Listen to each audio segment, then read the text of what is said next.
Welcome to the Economic Rockstar Podcast with your host, Frank Conway, connecting brilliant minds in economics and finance. In this week's episode of the Economic Rockstar Podcast, I speak with Professor Michael Kofoed, Professor of Economics at the US Military Academy at West Point. We talk about the effect of same-gender and same-race role models on occupation choice, financial aid and its business cycle, how a position in a US military academy can present opportunities to all, including minorities and those from disadvantaged backgrounds. We also talk about national security through the lens of economics, such as opportunity costs and the allocation of scarce resources. Michael also shares his 4 writing tips, who he'd love to meet if time travel was possible, and his favourite book. You can check out all the links and resources and books mentioned in this episode over at the show notes page at economicrockstar.com/Michael Kofoed, Kofoed. Never miss an episode of the Economic Rockstar Podcast. Visit economicrockstar.com, submit your name and email, and you will get each episode straight to your inbox. If these female cadets don't see a female infantry officer, then perhaps these gender disparities will continue into the future. And that's why I tell these students is, listen, you're not going to be able to go in to any kind of war zone or development and say, hey, I'm going to go talk to the new prime minister and get him to think about inflation, right? But you are going to be able to go into some kind of tribal council and help them see on that micro level how their decision-making is going to be key for the development. Real research isn't done in a closet somewhere. It's done with other people. It's a team effort. Hi, Frank Conway here, and you're listening to the Economic Rockstar Podcast. I am so honoured to have Professor Michael Kofoed join me today. Hi, Michael. Welcome to the show. Hi, Frank. Thanks for having me on. Michael Kofoed is an assistant professor of economics at the United States Military Academy at West Point, New York. Professor Kofoed's research focuses on the economics of higher education, including the effects of financial aid on student outcomes, pricing behaviour of for-profit universities, and measuring the effects of randomly assigned peers and mentors. Michael has numerous published and forthcoming papers, and his book chapter, Price Discrimination, co-authored with David Mustard, features in Encyclopedia of Education, Economics and Finance. Michael received his PhD from the University of Georgia with the PhD title Essays on the Economics of Student Financial Aid, and also a BS in Quantitaive Economics from Weber State University. Michael, I'm interested in your university and your position within the university, and I wasn't aware of a military academy until I reached out to you and saw the connection there. Sure. Firstly, if you don't mind, maybe a little background into how you got interested in economics and how this evolved into your position at the United States Military Academy at West Point. Sure. So I kind of had a little bit of an unconventional path. Like I think a lot of economists might start out, they don't have an opportunity to take economics in high school here in the United States. And so I actually entered Weber State in Ogden, Utah as a pre-med major. So I had the opportunity to go half-time at Weber State as a high school student, my senior year of high school, and then go down to the high school and was ranked one of the top science students, was going to become a doctor, and then ran into organic chemistry and decided that I wasn't interested in as much as I once thought I was. So I went off and took, I've always loved politics. I've always loved mathematics. So I took principles of microeconomics as just an undergrad general education and fell in love with it. So, and then from there, I had a lot of different experiences. When I was at Weber State, I got involved with student government. And I tell people I made probably the best loss ever was I decided to run for student body president and was maybe too nerdy to get elected student body president. So I was probably one that would study statistics and econometrics instead of partying at the local frat house. So while my campaign was more about how do we deliver health insurance to students, how do we get tuition costs under control at the state legislature, probably stuff that most students don't care about really when they think about student government. Until now, exactly, until the recession hit, right before I went into grad school. But what the opportunity gave me was the president of the university noticed my campaign, and when I lost said, hey, I'll give you an opportunity to work with us. You can shadow me and my administration for an entire year. And then this spring semester, I got to go down and work as a student lobbyist at the state legislature. And so I was kind of sitting in all of these meetings on higher education finance. What do we do with the tuition? And this is 2009, so this is right when the market crashes, and people are running around the state capitol saying, oh my goodness, we've lost all of this money. We have these huge budget deficits. And actually that inspired me to try to be a problem solver. You know, that inspired me as I'm sitting there as a student. Utah has a open meetings laws except at the state legislature. They wrote that clause in. So a few times state legislators would be like, oh, Mike's a student. Why don't you come into our closed door meetings as we discuss the budget with the Republican delegation? And they were like, oh, he's harmless as he's a student. But I had the opportunity to kind of see the budget process happening, see the problems that governors and state legislators really worry about.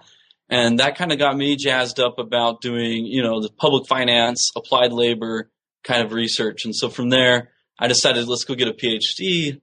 Let's try to pursue this as a career. So I went off to the University of Georgia, worked with David Mustard and Chris Cornwell, who do a lot with higher education finance. David and Chris are very famous for the Hope Scholarship kind of research down in Georgia, where if you have a 3.0 or above, the lottery in the state system pays for your college. And so some of the unintended consequences with that. And so that kind of set me up to then go on the job market and have this economics of education interest. The United States Military Academy was a little bit of a surprise. My dad actually worked for the Air Force and has a career as a civilian with the Air Force. So I grew up around Air Force bases. So when I saw an opening there, I did like every other job market candidate on the market does. You know, you apply everywhere. And so they contacted me. You know, this is the same as any other job. Interviewed at the AEAs, did a fly out here at West Point. What's interesting about West Point, though, is that we house most of the Army's data here. And so you have this really unique opportunity to answer a lot of defense questions that most people don't have the opportunity to work on the data.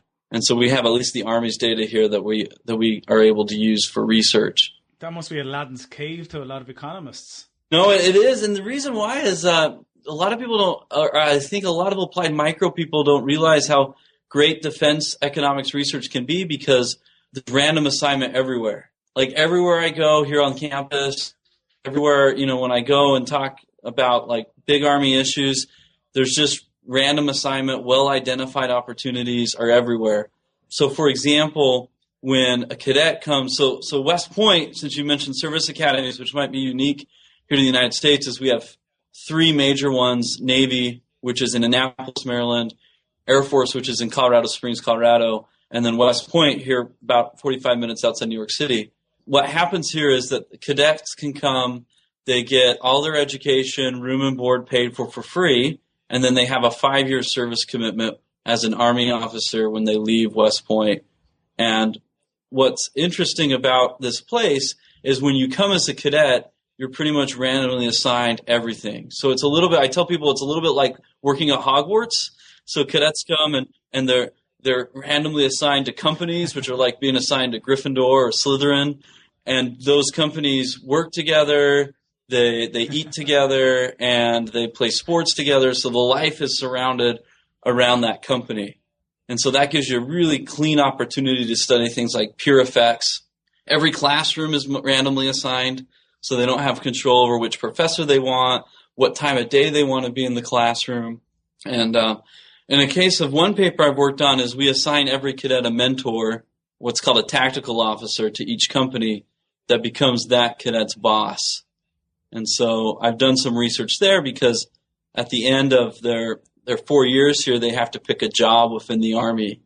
What form did this random assignment take in terms of instructing cadets that come in to take a particular course or a particular mentor? Do they have any? I don't mean to say do they have any ambition. I don't mean to put it like that. Obviously, they do in terms of being in the armed forces. Sure. But in terms of the type of education, is it from the mentor's perspective? They want to find out where they are best suited and what particular disciplines they're best suited at, or is it more than that? Is it more kind of deeper in terms of showing a type of situation that seems uncontrollable, and how they actually fit into that type of scenario, and how quickly a team type of relationship starts building up with their peers and that. Sure. So what happens is when they come in as freshmen, they're randomly assigned to one of the 46 companies that are here on post. Their classes are all the same for the first 2 years, so they don't have to worry about picking a major. So that's maybe the one decision they actually get to make, is what they want to major in. And the general education courses are pretty broad. Luckily for us, economics is one of the required courses that the cadets are required to take, and also one of the most popular majors here at the academy. We kind of stand in for a business school in the economics department. At the end of their first year, they're randomly assigned a second time to a new company. And so, there's a lot of talk, like perhaps they try to shape the cadets in some way, but that's actually not true. It's just a pure algorithm that resorts them and then resorts them to a mentor that oversees that company. So behind it all, there's more structure, even though on the surface of it seems more random, but behind it, as you mentioned, the algorithm based on a structure that's built in, and how historically this happens to work out. The algorithm doesn't take into effect anything about the cadet per se. All it tries to do is make sure each company has a balanced representation of women, a balanced representation of NCAA athletes, and a balanced representation of like SAT scores. And that's where your paper comes in that you co-wrote with Elizabeth McGovney, The Effect of Same Gender and Same Race Role Models on Occupation Choice, Evidence from Randomly Assigned Mentors at West Point. So if you could give us maybe a background to that particular paper. Sure. And why you feel, firstly, why it's important to write a paper like this, and is it more to do with, I know it's to do with West Point, but how could others benefit from that? I know there's 3 questions in there, sorry. Yeah, no, that's fine. I'll tell you the story behind the paper, and then a little bit about why it matters for the Army, and then a little bit about why it matters for everyone else. So, when I got here, I'm sitting in my office, which has a window looking across the street to the barracks, and I was trying to figure out, what can I do to use this data that I just kind of fell into? And my co-author, Elizabeth McGovney, she is an interesting person. She's back in the real Army, so we have Army officers that come here for 3 years and then teach and then go back. She was given an opportunity to train for the first class of female Rangers.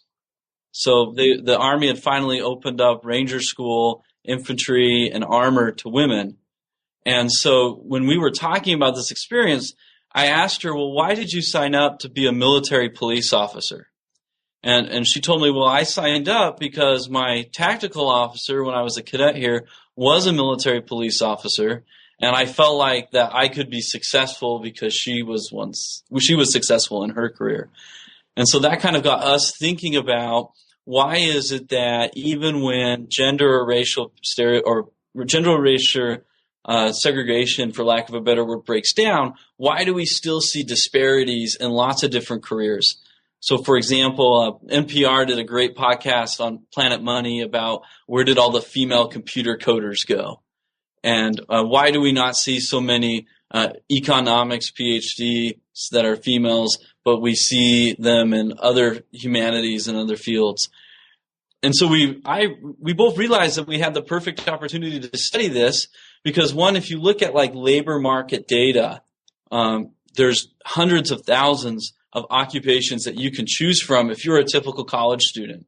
And it's coded that way. And so it's really hard econometrically to have an outcome variable when you have hundreds of thousands of choice variables to pick from. And what's unique about here is they get 16 different choices, the 16 different Army branches, which can be like, I want to fly aviation, so I fly helicopters. I want to do infantry. I want to drive tanks. Or do I want to be an IT person, military police? And so what we realized was that maybe we wanted to see if her story was true for lots of the female cadets. That because I got a female supervisor, I then decided to follow that female's path per se. And so we were able to match together. She went and got all of the yearbooks and helped us match together every cadet from the last 10 years to their officer that they had during that time.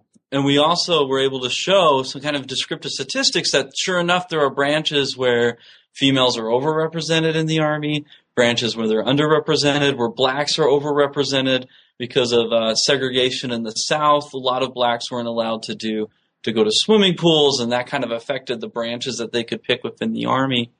And so, sure enough, when we looked at the cadet when randomly assigned, a female cadet randomly assigned a female officer is more likely to pick that officer's branch than if she would have had a male officer.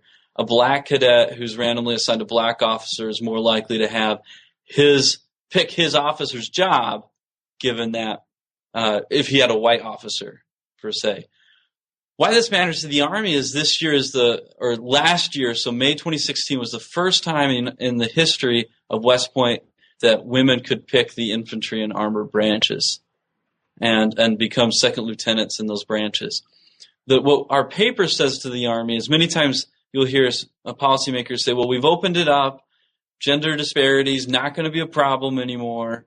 And what we try to say is since West Point commissions 20% of all the United States Army's officers, if these female cadets don't see a female infantry officer, then perhaps these gender disparities will continue into the future. And I'm sure morale will be kept low as well. I know it's probably something you didn't look into there, but I'm sure the effects there are unaccounted for, unintended consequences that we might assume could occur.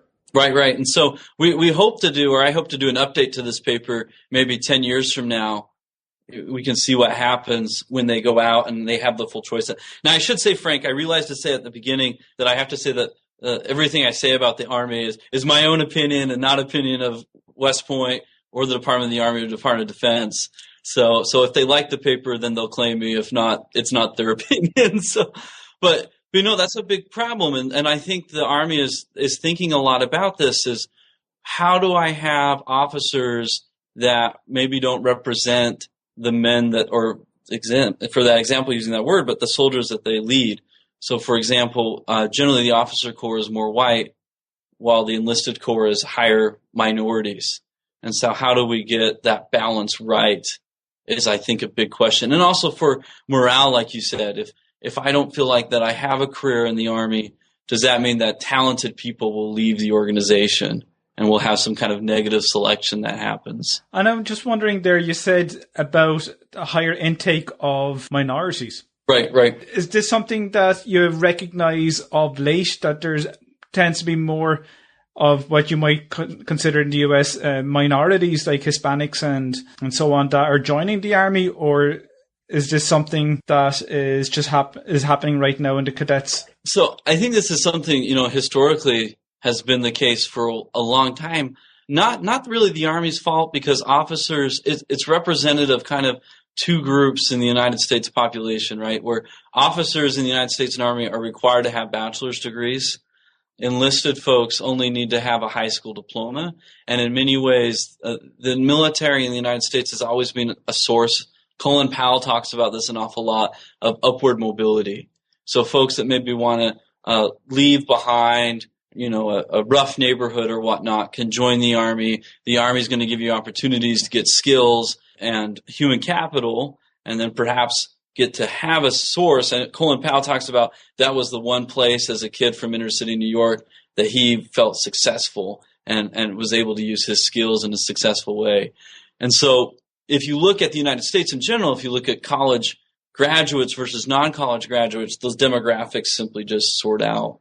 And so then being able to place officers who look like the soldiers, men and women that they're going to command, is just a concern for the Army to make sure that they feel like it represents the United States, the people, the citizenry that they serve.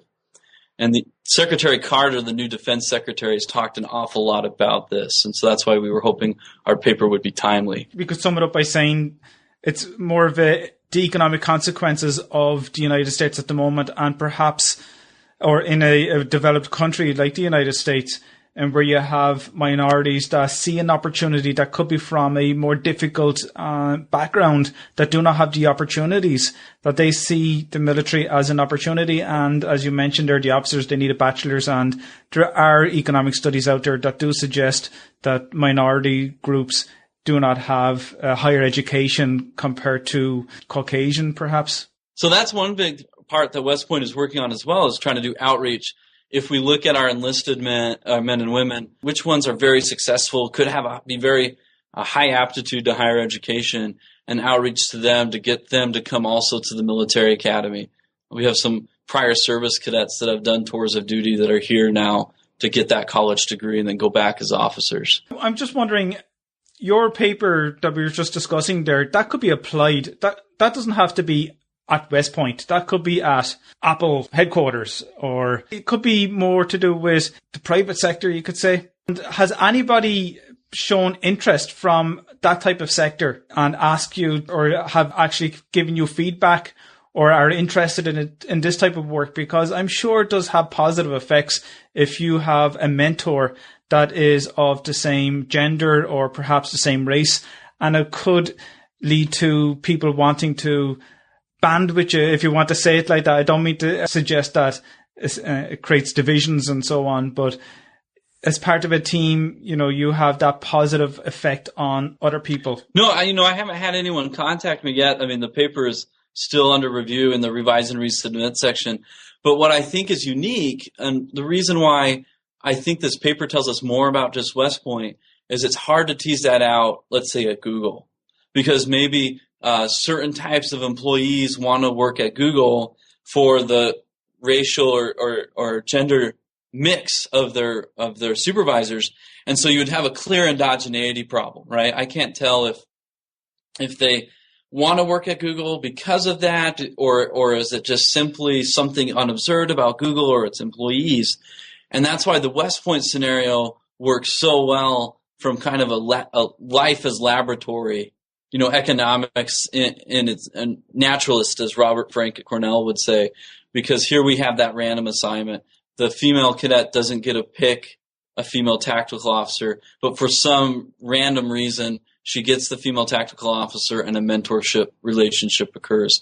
So while I don't, as a good economist, I would say that we internally valid. I'm not sure about the external validity because I don't have any other data, but it does provide a suggestion. And there's been other papers, for example, one that's forthcoming in the Journal of Human Resources by Jonathan Muir that looks at same-gender teachers in K through 12 education, and how if I'm a female, and this is a situation in South Korea, that female students perform better with female teachers, for example. Scott Carroll, Jim West have done this with Air Force cadet data, that Air Force cadets that are female are more likely to pick mathematical sciences as a major if they have a female professor. And they have the random assignment at Air Force just like they do here. So there seems to be in these situations where we have good random assignment, good control and treatment groups, we find these type-based mentoring effects that come out of it. One of your other specialisms in research is to do with financial aid, and I mentioned on the opening there you did your PhD on it. And I suppose it ties in with what we were just discussing.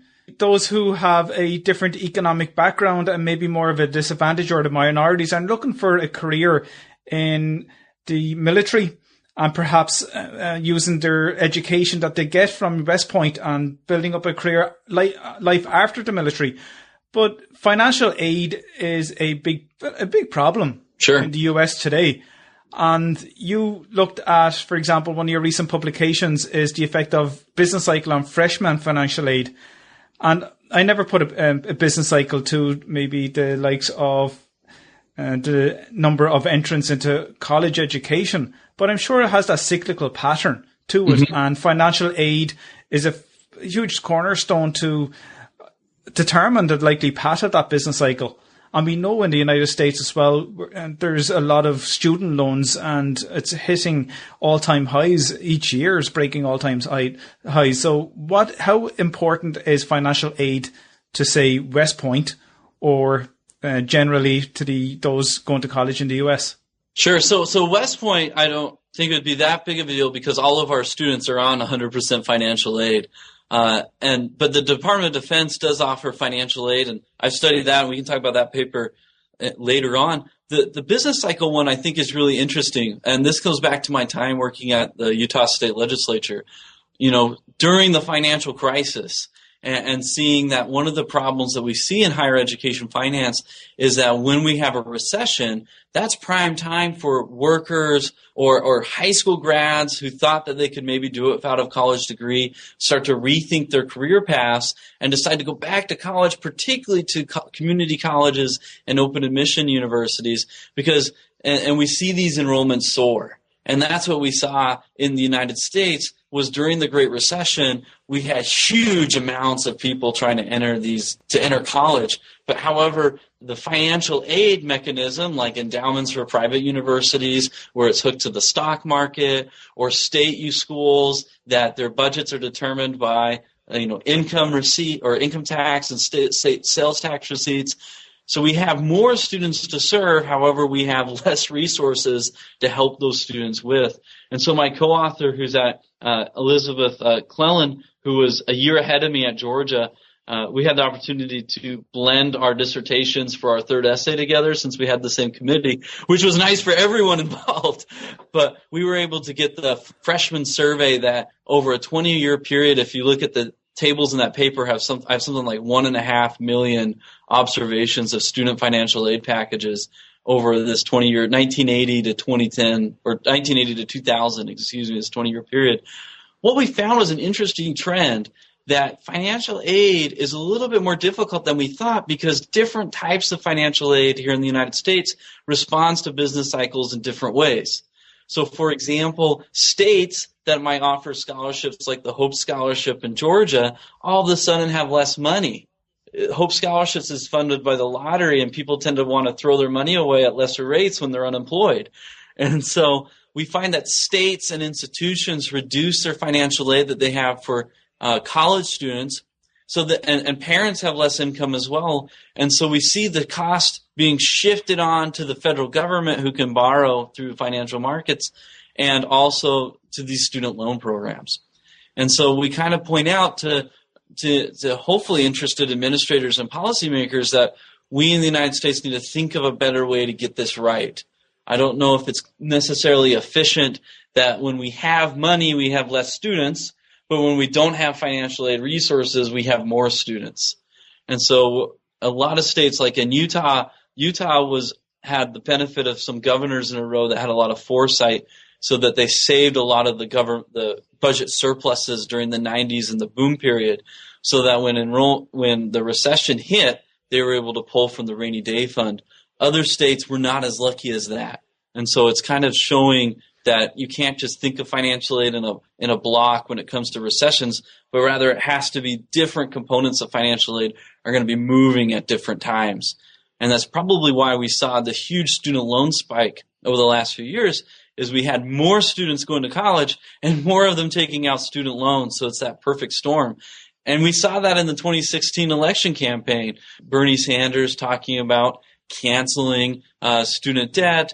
I remember one tweet that said that he put out saying that mortgages are half the interest rate as student debt interest rates, and how this was unfair. And then someone responded saying anyone who doesn't understand the idea between secured collateral and unsecured collateral has no business being president. But you can see this kind of rise of this populist message because more people are now being burdened with more loans because of the recession. And that's a very theoretical, even though it was an empirical finding, a very theoretical explanation of, in your case, financial aid and the demands for students going to college.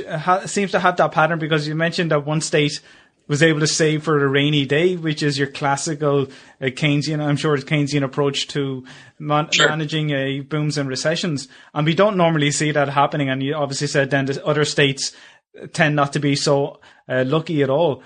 And that's like those countries, if you look at a macro level, aren't able to meet some of their obligations. And you have another paper to apply or not to apply, and you looked at the financial aid gaps. And again, those aid gaps, I'm probably reading into it incorrectly, I'm not sure, is like the output gaps on a business cycle? Sure. You can maybe think of it that way. What's interesting that we have in the United States is we have this form called the Free Application for Federal Student Aid, the FAFSA. And Sue Donarski at the University of Michigan has done really good work on this. one of the footnotes on her paper, it talks about how the official word from the Department of Education is that the FAFSA form should only take you about 30 minutes to complete. But Sue found out, or Sue Donarski found out, that the FAFSA form is actually an order of magnitude, I think about 2.5 to 5 times longer than the IRS income tax forms. And we know that it takes the average person about 10 to 15 hours to complete that. And so when we tell students, hey, this form will only take 30 minutes, and really it turns into 20 hours of work, you're going to have a lot of students who choose not to complete the form. And so there's already been a lot of talk about this. And so when I was in graduate school, I started wondering, well, if that student only loses about $10, maybe he is optimizing, right? It's not worth filling out a 30-hour-long form for $10. But if that student is missing out on large amounts of aid, then we have an efficiency caused by government complexity in this rule. And so what I find using propensity score matching is the student ends up losing about $10,000, about $1,500 to $2,000 of which is grant money that doesn't have to be repaid. A school like I went to at Weber State that was open admissions, $2,000 would have covered a semester of college tuition when I was there. And so the fact that students are leaving this money on the table is of great concern and kind of caused me to think, well, who do these students look like? And what we find is it's the marginal student who is considering not applying or applying. It's not your very poor students because they have high school counselors pushing them to complete. It's not your very high-income people because they kind of know optimally that they're not going to qualify, but rather it's this middle income that's not sure whether or not they will be qualified for financial aid.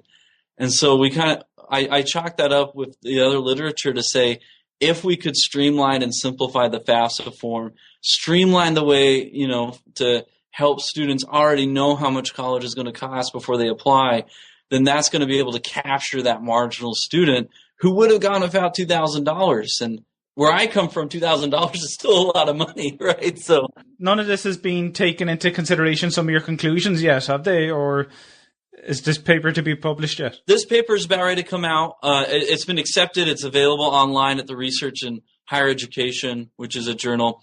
I'm barely starting out. If you go and look at Sue Donarski and others, they've done some good work. So within the last year, the one thing happened was the IRS would have your parents' tax forms over here, the Internal Revenue Service. The Department of Education would be over on the other hand, and the two would not talk to each other. So your parents would complete their tax forms. You would have to fill out a form for college, and you'd have to go back into the tax forms and input that. And recently now the United States government has changed it. So when I log in as a student, if my parents have completed their taxes, it will auto-populate. And that was a great idea. The problem we found out was April 16th or education researchers found April 16th is the tax deadline, but college admissions decisions have been made clearly before that. And so this year will be the first year that the FAFSA form you're allowed to use your parents' previous year's taxes. So that way you can get that FAFSA in early. You can know how much it's going to cost in your bundle of colleges. Because, for example, an Ivy League school coupled with financial aid will cost differently than an open admissions community college. And so that way students can make better informed decisions by knowing what they're actually going to pay. One of the criticisms of the United States higher ed system is I could go to any university, I could go to Harvard's website, and I could see that tuition and fees and board cost X amount of dollars. But with financial aid, no student actually pays that, right? There's some good price discrimination that happens. So if I don't even know what the price is going to be, how should I know if I can afford to apply to Harvard? And so I think these reforms that are going to start off this year will be good reforms for this market. Michael, you mentioned that economics is one of the most popular majors to take at West Point. Sure. Out of curiosity, what would a cadet have upon qualification in the military? What would they typically need to do with an economics major? Or is it more to do with a signaling effect to show that they're able to perform academically and hence the military academy? Because to me, I couldn't envision an economist being... I could obviously see an economist in the military, but you'd expect your soldiers or your cadets to have other expertise like Sure. engineering, perhaps chemistry, biology, even into culinary arts and, Right.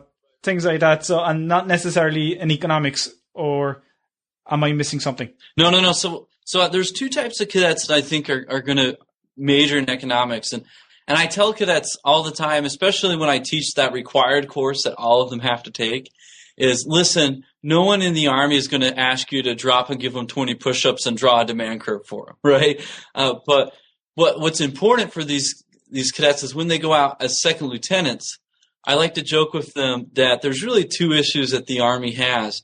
One is how to blow up stuff, right? Or how to build stuff. And that's where you would be a good engineer or a chemist or a physicist would be needed. But the other question then is, how do we allocate these scarce resources that the Army has?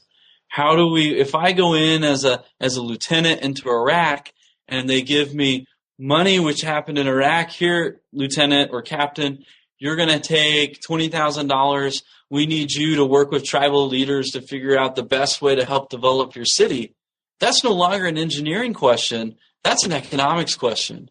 And so a lot of our cadets, I think one point, it's teaching them how to think, that good liberal arts perspective that maybe most of our econ majors at any university might not do economics research, but they learn to think like economists. They learn to think, what's the marginal benefit, what's the marginal cost. They learn to think about what good research looks like, why people respond to incentives, some game theory, and I think that I truly believe that makes them a better officer. The other nice thing for our students is, what do you do if the Army isn't for you after those 5 years? And what we've had a lot of success with is West Pointers of economics degrees taking off the uniform and then going working on Wall Street. Because now you have a guy who knows how to code in Stata, but also has had 5 years of high-stress managerial experience. And so Wall Street, Goldman Sachs, a lot of these firms really eat up our graduates here at the academy. And so I tell them a lot like, yeah, you have to go be an officer for 5 years, but that means you get to get this huge experience that I didn't get to have as a civilian, and you get to get out with no student debt. So that seems to be, in my mind, a pretty good deal.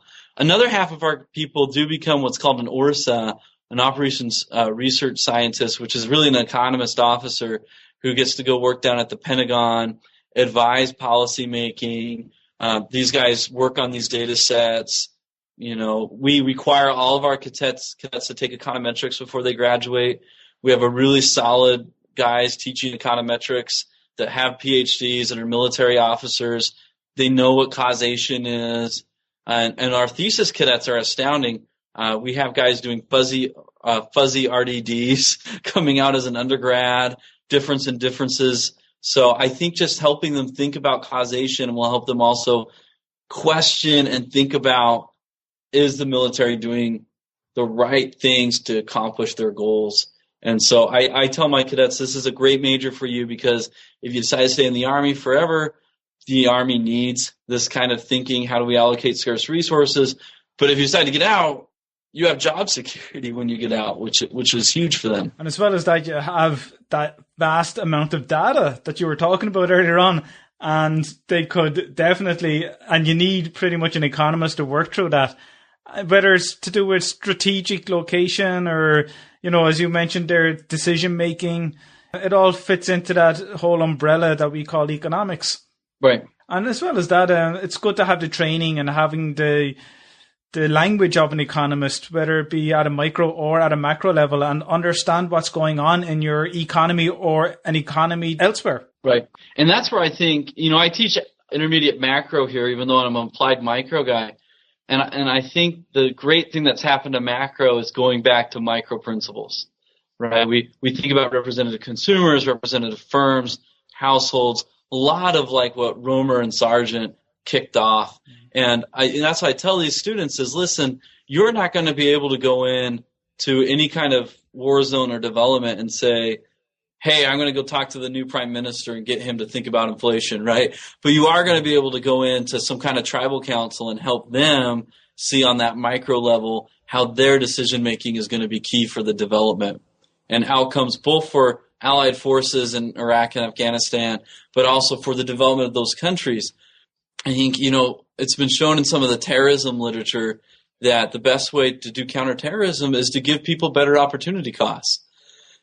There was a great article I have all my cadets read, which talks about one of the ways that defunded the Taliban, in essence, was the United States obsession with, and Europe's obsession with pomegranates. We have pomegranate everything, pomegranate juice, pomegranate ice cream. And it turns out that Afghanistan is a great place to grow pomegranates. So as that supply curve or this demand curve slipped outwards, price went up and folks started substituting away from producing opium and towards pomegranates, and that defunded the Taliban, in essence. So if we can get us helping in this development, thinking from an economic standpoint, I think that's the best kind of counterterrorism that we can do. Can I ask you, I've never come across pomegranate until up to a few years back. Was this an exercise by the US military to brainwash us that this was going to be a fantastic fruit that has all these health benefits, that's luxurious and that we need to have? I remember even cutting open a pomegranate and having to look up YouTube in order to de-seed it. In a water bowl. I was going to say no, it wasn't a secret thing by the U.S. military. However, this is where I think economics is beautiful, right? This is where free trade, free enterprise solves a lot of issues. And for us, we lucked out, I guess, on that regard. But I show my students, listen, this is why we talk about opportunity costs. This is why we think about these issues. And it's a fun example that they can see, they can grasp onto, and it will apply to their lives as well when they leave the academy. So, can I take you off to a slightly different direction, if you don't mind? And we can, sure. We don't have to discuss this if you don't want to. In economics, especially when we are introduced to economics at a principles level, we have a lot of assumptions, firstly. So when we have assumptions, the reality seems to be somewhat simplified or distorted. And we kind of live in a comfort zone of, if you put in a certain amount of variables, you get a desired output. And just say, for example, perfect competition, the list goes on in terms of the number of assumptions. We tell our students, you have perfect knowledge, which we don't. Maybe we might get to that utopian state when we have better technologies and so on. And I'm sure the military has a very high level of knowledge in terms of, but it's not perfect, even though we need to have that perfect knowledge. But humans, because it's economics is a social science, or we look at social behaviors, we expect humans to be rational individuals and are almost predicted to respond in certain ways if we're given certain incentives. Like you mentioned game theory earlier on. But say in a military, which is an extreme case, but one that's it's political hotbed at the moment, is your post-traumatic stress disorder. Sure. And how individuals that are after going into battle, how can they deal with, I don't know if they've ever looked back on, and maybe it's an economist's issue.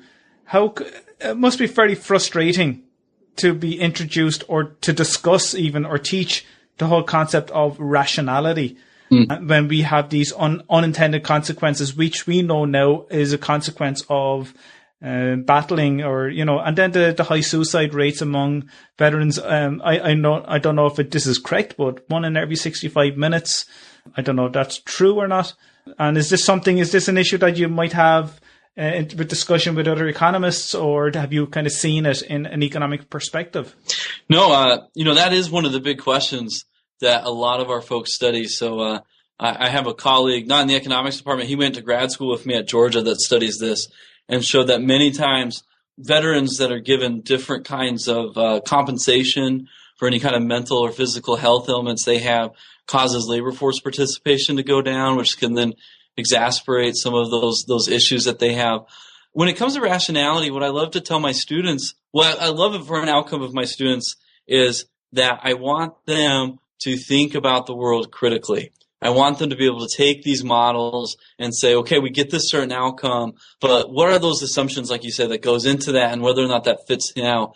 One of the things why I love teaching principles is when I start off, if I use Mankiw's book, for example, my students are halfway convinced that I'm some anarcho-capitalist, right? And then we go into like externalities and information, monopoly, and then they're convinced that I'm like some liberal Democrat. And then at the end of it, they're absolutely confused about what my economics is or my politics is. And if that happens, then I count that as a success. In fact, I have a student that I'm advising his thesis, and he came to me and said that they were talking in the barracks about some econ majors, and the joke was, can we guess Dr. Kofoed's politics? And some were saying, well, Trump doesn't seem his flavor. He seems to be kind of a boring guy, so we're going to disregard Trump. Maybe he's a Gary Johnson fan. Maybe he's a Hillary Clinton fan. And then one of the students piped up and said, no, I think Dr. Kofoed's just an economics fan. He's probably more interested in econometrics and showing evidence-based reasoning more than politics. And while I've done politics before, I felt, that was probably the best pat on the shoulder I'd gotten teaching-wise, was teaching them to think not really in dogma, but in, does this work the way we think it works from an empirical standpoint and theoretical standpoint? If so, is the opportunity cost for funding a certain program worth it? And what are the unintended consequences that will come from any good idea fairy that comes and talks to you, right? And so when it comes to rationality, I'm not a behavioralist. I guess I was trained very neoclassical. But I tell folks, like, this is just a gold standard way of starting to think critically. Now, when the rubber hits the road and we get out there in a career field or in the Army or wherever you want, then you need to start thinking critically about those assumptions. However, I think there is a lot to be said about rationality. I always like to make my students squirm a little bit when we do the game theory chapters, because I ask them, are serial killers rational? And of course they tell me no, and I'm like, well, actually they might be. It's just we don't know what their objective function is. And when I say to them, is ISIS rational? And of course they tell me no, ISIS bad. And I'm like, well, I didn't ask you if ISIS was good or bad. I asked you, do they have an objective function that they're trying to maximize? And do they maximize that objective function from a game theoretical standpoint? And some of the literature shows that they might. And as we understand what motivates people, then even if it's behavior we don't like, if it's serial killers or ISIS, then we can actually use that information to better, combat those kind of behaviors from both a military or a crime kind of a law enforcement standpoint. But I tell them the second we say, no, they're crazy, we can't understand them, we've lost the battle, because then we cannot develop a counter strategy. And Michael, can I ask you a couple of quick fire questions perhaps before we wrap up? Sure. I'd love to know if you were able to step into the DeLorean and time travel. What time era would you go back to? Who would you like to meet? And what conversation would you think you'd have with that person? The person, and I talk to my cadets a lot about this, is when I was in graduate school, I had the opportunity to read Team of Rivals by Kearns Goodwin, and I really became a big Lincoln fan while I was reading that book. And what I really enjoy when I've read a lot about Lincoln is how much Lincoln thinks like an economist. You have these Lincoln-Douglas debates when they're discussing slavery, and Lincoln talks about how slavery is economically inefficient, how it's a monopsonist bargaining with a perfectly competitive labor market, and that it's causing the South to fall behind in some of these debates. And so when I see Lincoln as an economist, especially someone who didn't major in economics, right? He was a self-taught man. He's someone I think I'd want to sit down with as someone who is self-educated and just talk to him about, especially during this election, when you read, I was talking to a cadet and he said, why don't we talk anymore civically? And I'm like, I wish that every presidential candidate was required to read Lincoln's second inaugural, where he talks about the appealing to the better nature or better angels of our nature. So that would probably be, I know it's maybe not an economist standpoint, but when I read Lincoln as an economist, I see someone who kind of got it when it comes to markets, when it comes to those ideals. Another person I'd love to meet is Gary Becker, who unfortunately passed away a few years ago. I read an article recently about someone who by chance got to sit at a table with Gary Becker, Milton Friedman, and Stiglitz. And, that would be amazing to kind of talk to them and how just pick their brains on what they would think about this year's election per se. So when you mentioned about Lincoln there and the slavery slavery being an inefficient outcome for, especially in the labour market, and how it brings some of the states in the South behind economically. This is like almost a whole conversation that you could have. Sure. I'd love to be able to find out if there's some even articles out there on that, more formally written articles, or perhaps a journal article on it. So I'm going to dig deeper into that and perhaps look at that book that you recommend, A Team of Rivals, because the closest, like, I wouldn't know much about my US history, but I know at the time with the presidential election, Lincoln traveled the whole length of the US, I think by railroad. And, you know, I read stories or recounts of what he came across at that particular point in time. And it's a very difficult time as well to try and unite the United States, especially after the Civil War. So hats off to Abraham Lincoln and able to stand up to slavery as well, which was always an issue, a hotbed issue throughout the world numerous centuries ago as well. And at the moment, I'm reading a book, The Lectures of Seneca and Stoicism. And again, he talks about slavery and how he feels that slavery should be abolished and have free people, and was against the gladiator type games that were held in Rome back time of 45 BC, I think it was. No, and that's the advice. I know you've asked some of the other people that come on your show for a reading list, and I have students that ask me that all the time. You know, what book should I be reading to become a better economist? And my advice might be a little bit unorthodox, is you can read economics books, which are great, but once you have that training, just reading about a topic and thinking about it as an economist, I think, is important. Well, when I got this opportunity to come work at the Department of Defense, for example, or for the military academy, I read a book, Duty, by Robert Gates, who was the former defense secretary a couple of times ago. And he just goes in and talks about the issues that he tackled, how he saw the Defense Department, the military, and he's not an economist, but my economics mindset started kind of going through, mostly also gleaning to look for identification strategies. You know, he says, where I changed this policy for this group, then I can go back and grab that data set. But I think a good economist is not someone who sits around and reads econ books for a long time, but someone who just reads, you know, gets out of their comfort zone, reads about something that might be different than what they normally read, but then engages the economic mind while you're reading through that. While Lincoln might not have said, here is the economics behind this issue, and, you know, as I read about Lincoln, I realized, wow, he was thinking kind of like an economist. Maybe if an article's not out there when I get tenure, I can write one. Right? Yeah, I could write one with you, because there's a whole trade in slavery at that particular point in time too. And that could always be built into history of it, and the abolishing of slavery and how that had economic impacts on society and caused upset, I'm sure, to those who were for and perhaps those who were against. Another thing as well, when you were talking just about that, reading with a mind of an economist was very important.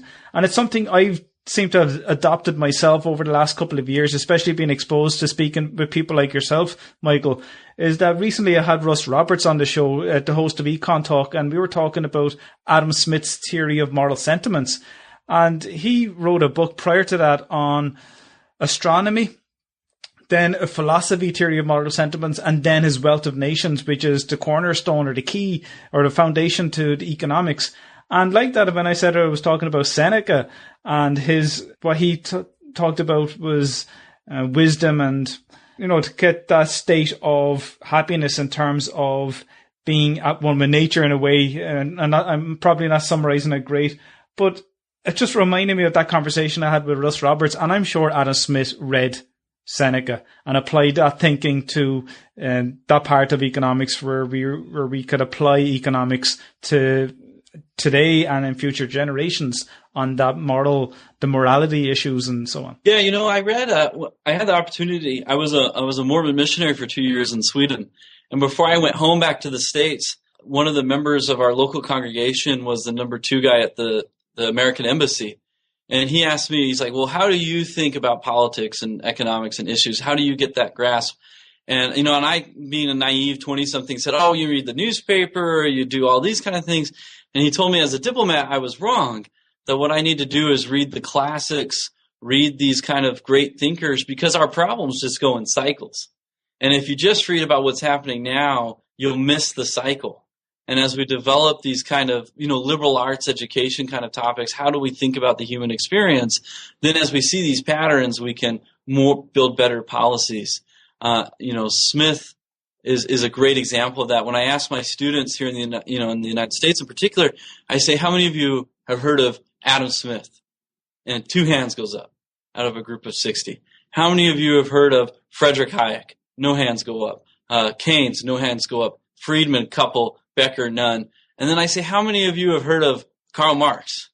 And all the hands go up, right? And I don't mean this to be rude to the Marxists, but I say, you all live in America, supposedly a free enterprise society, but none of you have read the stuff that comes from a free enterprise society. You need to read Wealth of Nations. You need to think about Road to Serfdom and Freedom to Choose by Friedman, and read Marx as well, so that you can have a really solid understanding of why our institutions are the way they are. And you mentioned a few books earlier on, and you said a recommended reading list. That book you would recommend is Duty by Robert Gates, is it?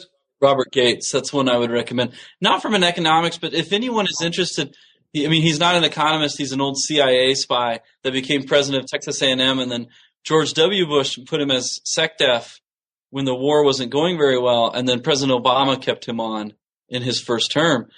What I think is interesting about Bob Gates's book, while it's a memoir, so it's his perspective, is it's a great way for anyone who wants to think about military issues to really get a grasp of the challenges the Defense Department faces today. And again, if you're an empirical micro guy, you read through and you just try to think about these exogenous policy changes and see how we can evaluate. I tell folks there's lots written in health economics. I like health economics. I'm a big econ of ed person. But the Defense Department's the nation's largest employer, and there's precious little about with any of these, like GI Bill, VA, Veterans Affairs, healthcare of vets. There's very precious little written in the academic literature. And if someone's looking for, maybe I shouldn't say this because this is my arbitrage moment, right? But if someone's looking for a great identification, policies that matter to a lot of people, defense and military stuff is really cool to study. I'd love to find out, before we wrap up, Michael, if you have 1, 2, 3 writing tips, because I'm just looking at your CV and you have a lot of publications going on. They're work in progress, they're being submitted. And I'd love to know from your position any writing tips. And I'm sure you have, you're very disciplined. I know that's a stereotype where you are at right now. Sure. But, and that's why Wall Street love your grads. That's right. Well, I'll tell you what, the discipline comes from having 3 little kids at home. Because I know that I went out the office, I better get my work done because it ain't going to happen when I go home. Yeah. The nice thing about having little kids is they don't jump out the door and ask me how I clustered my standard errors, right? So that's nice as well. But what I tell people with writing is find something that you're excited about, right? That should be number one. It shouldn't be, if you're a grad student, what a professor wants. It should be about what you want, or else it's just not going to be fun, right? The number 2 question is, once you've decided what makes you excited, ask yourself, does anyone care? Is anyone going to read my stuff? And if the answer is yes, then you've hit a sweet spot because you care and other people care. I think the last thing is when I found out the great secret of economics, that co-authorship is equally valued, I instantly tried to find co-authors that were smarter than I am, because then they challenge and they push me and they make me a better researcher. I have a friend at Cornell that's a Stata ninja, and I had to learn Stata in grad school to survive. And so he's doing his PhD now, and he'll be like, hey, I know you have yours done. Can I show you a better way to do this in Stata? And my answer, of course, is yes, please. But then again, I think not being shy. I think sometimes I joke that with some of my thesis students that you don't want to be Gollum in The Lord of the Rings that sits there and strokes the precious and doesn't let anyone else see the precious. You need to get your writing out there. You need to get other people to read it for you. You need to get it out on the conference circuit, because when you have more eyes on it, it will make you a better writer, because people will be like, this sentence makes no sense. And it always makes sense to you because you thought it, right? And that's always been my key. Naturally writing, like the actual writing isn't my forte. So I've learned to just swallow my pride, have people who will bleed on your papers do it because they're trying to make you a better person. But I think when you lock yourself in your corner and you're embarrassed and you don't want to have other people read your stuff, then you're just going to waste away. But I think if you get out there and you get lots of people engaged in your work, co-authorship's the best. I wish we taught graduate students better that real research isn't done in a closet somewhere. It's done with other people. It's a team effort. They're fantastic tips. I'm getting the impression that you're either a movie buff or you're a bookworm with your Lord of the Rings and your Harry Potter. Well, my students know that it's a good lecture when I've done my Yoda quotes to them during class. So, I just try to keep it light. Give me a Yoda quote. Do you have one? Oh, I always, when someone warns that they can't do it, I'm just always, when Empire Strikes Back, when he lifts it up and Luke Skywalker says, I can't believe, and he says, but that is why you fail. Or I've had a student that says, I'm not afraid of the math, and so I'll just say to him, you will be, right? So, Michael, we leave it at that one anyway. Michael, thank you so much for being so inspiring and for joining me on Economic Rockstar. I had a blast and I personally learned a lot from you. Share with our listeners where they could find you. I have one of those Google sites, but if you just Google Michael Kofoed, K-O-F as in Frank, O-E-D, West Point, you'll find my website. I should probably someday stop being cheap and actually get a domain name. So I'll have to now that people will be looking, right? So you have to now, it's a given. Economists need their own website now. Right. I'll put hiking pictures like everyone else does now. So. Yeah. You can find all the links to Michael on economicrockstar.com/Michael Kofoed, K-O-F-O-E-D. Michael, thank you so much for being so generous with your time. You are an economic rockstar. Thanks, Frank. Take care.